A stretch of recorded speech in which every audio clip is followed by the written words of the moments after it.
Assalamualaikum Ustaz, Waalaikumsalam warahmatullahi wabarakatuh. Bagaimana dengan Wali Songo? Ya, ada kitab Di dalam ungkapan seorang, ini bab kedua, juz kedua.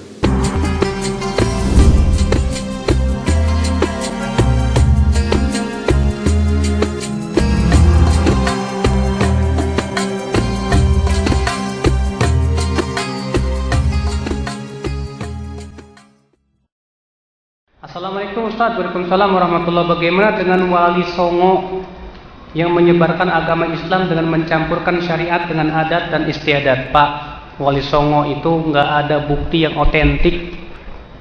Semuanya kata-kata kata sepuh kita, kata ini kita. Mana? Apakah Wali Songo meninggalkan buku tulisan? Kalau Imam Bukhari ada Sahih Bukhari, Al-Adabul Mufrad. Imam Syafi'i ada Al-Um. Imam Ahmad Musnad Imam Ahmad bin Hanbal. Iya. Tapi nggak ada kitab Sunan Bonang. Adanya Sunan Abu Daud, Tirmidzi, Nasai, Ibnu Majah. Iya. Sementara kitab Sunan Bonang nggak ada. Sunan Gunung Jati nggak ada. Makanya apa? Ya. Karena tidak ada bukti yang otentik tentang Wali Songo, kita tidak bisa memastikan. ya, ada kitab tulisan Sunan Bonang asli, Masya Allah. Dan tulisan ini hanya beberapa lembar menyebabkan 3 sarjana Belanda mendapatkan gelar doktor. Diteliti, dan setelah saya baca, ya, yang saya pahamin kurang lebih 40-60% dari bahasa itu. Yang di dalam bahasa Belandanya disebut dengan Het Boek van Bonang. Kemudian diterjemahkan di dalam bahasa Latin Kawi dengan Primbon 1 Sunan Bonang, Primbon Bonang 1, Primbon Bonang 2. Yang lebih mengagetkan kita, ternyata hadirin sekalian, pemahaman Sunan Bonang sungguh sangat dalam tentang ahli sunnah wal jamaah. di dalam ungkapan seorang Islamolog ahli hukum Belanda namanya Van der Berg, dalam bukunya The Lay Hadramaut It Islis Arabis disebutkan tahun 1884 beliau bikin ringkasan tentang masuknya Islam ke negeri Indonesia. Beliau berkata, itu Indonesia tersebar luas di mana-mana sampai raja-raja Hindu tunduk patuh kepada mereka kaum asyraf, kepada mereka kaum asyraf garis miring Sayyid, yang mana mereka itu keturunan dari tokoh Islam bernama Muhammad.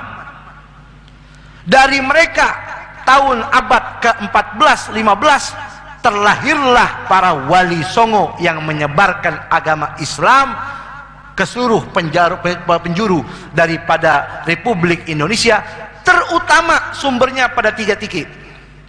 3 titik tanah Jawa, dari mulai Jawa Timur, Surabaya, Gresik, Lamongan, Tuban, Jawa Tengah, Demak, Muria, Semarang, Jawa Barat, Cirebon dan sekitarnya disebarluaskan oleh Wali Songo, anak cucu daripada Amul Faqih, anak cucu daripada Sayyidina Rasulullah.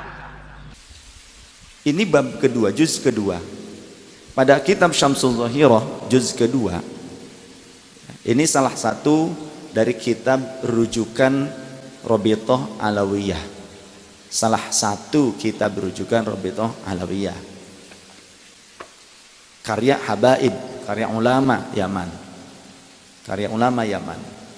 Di sini pada juz kedua halaman 528. 528 ini masih berbahasa Arab tulisannya. Ya. Thumma qala Dzakarul Habib Al-Allamah Ahmad bin Abi Bakar bin Sumaid fi syarh Lamiyah Al-Habib Abdullah inda dzikrihi li auladil Imam Al-Alawi, ketika menjelaskan tentang putra-putra atau keturunan anak-anak dari Al-Imam Alawi bin Muhammad Sahib Mirbab, annal Alawi bin Muhammad ibnataini, sesungguhnya Alawi bin Muhammad mempunyai dua putra, ay al muaqibaini min auladihi, yakni Abdul Malik walahu aqiba muntashirun bil Hindi wa ya'rifuna bi Ali Azmat Khan. Ya. Jadi ada Sayyid Abdul Malik yang terkenal di India, yang beliau itu hijrah dari Yaman ke India, menikah dengan salah satu putri dari kerajaan Nasirabad di India, sehingga beliau tinggal di India, hijrah dari Yaman. Wa ya'rifuna bi Ali Azmat Khan wa yu'rafuna bi Ali Azmat Khan, dan mereka dikenal dengan gelar Alu Azmat Khan. Kemudian di dalam keterangan yang lainnya ada skema di sini dari keluarga Alu Abdullah bin Alawi bin Muhammad Sahib Mirbab. Di sini ada Abdul Malik, punya putra Abdullah, punya putra Ahmad, punya putra Jamaluddin Al-Husaini.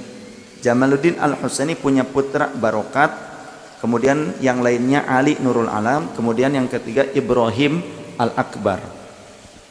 Nah, dari Barokat ini punya putra Malik Ibrahim Ahmad Abdurrahman Rumi Sohib Maja. Sedangkan dari Ali Nurul Alam punya putra Abdullah Sultan Hud Mesir, yang kemudian hijrah ya dari Mesir ke wilayah Nusantara, wilayah Thailand. Kemudian Abdullah Sultan Hud punya putra Hidayatullah, yang kita kenal dengan Sayyid Asy-Syarif Hidayatullah Sunan Gunung Jati. Namanya Hidayatullah saja. Jadi Syarif itu gelar, Sayyid kalau sekarang pada masa dimulai pada masa Habib Umar bin Abdurrahman Al-Atas, pengarang Rotibul Atas, beliau mencetuskan istilah Habib. Dulu mah tidak ada istilah Habib, istilahnya Sayyid Syarif.